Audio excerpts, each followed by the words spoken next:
Just read Micah 5, and it's Sunday. Wife is sleeping in, so downstairs. Kids have the TV on in the background. What are you gonna do? So I just got into the Word, and in chapter 5, it jumps around a bit. It was a little confusing for me. I had to dig in a bit. It starts talking about the Messiah. And what I thought was really interesting, it names the little town that Jesus would come out of. It says, "But thou Bethlehem, Ephratah, thou be little amongst thousands of Judah, out of thee shall he come forth unto me that is to be ruler in Israel."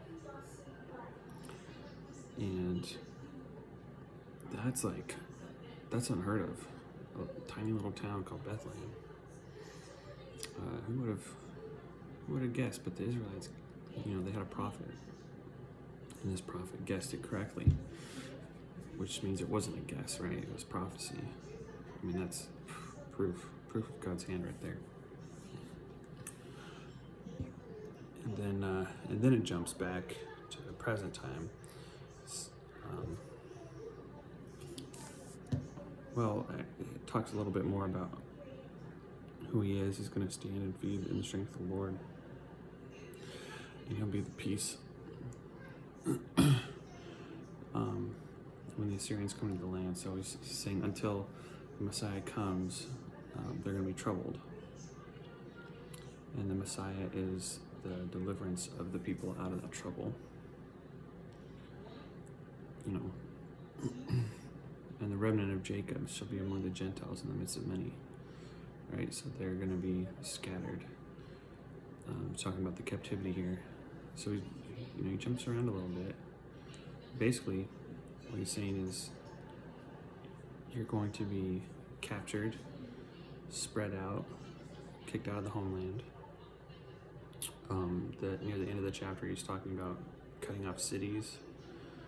He's cutting off the witchcraft, which was forbidden, soothsayers, graven images, also forbidden in the Ten Commandments, the groves, which are like worshiping idolatry places.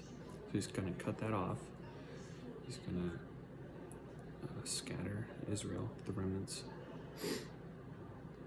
and they're going to be at trouble until the Messiah comes. That's what this whole thing lays out, and the Messiah will come out of Bethlehem.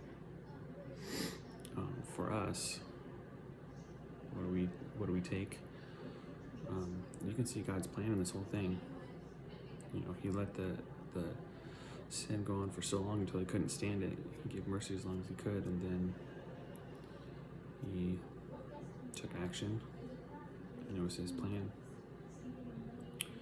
So just remember when things are going wrong, maybe it's his plan. I mean, we can be troubled in our times, but it's all part of his plan.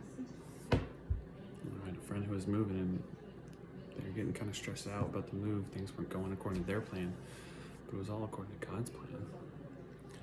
And so we need not to stress. We've got that deliverance. We've got the Messiah. We need not stress.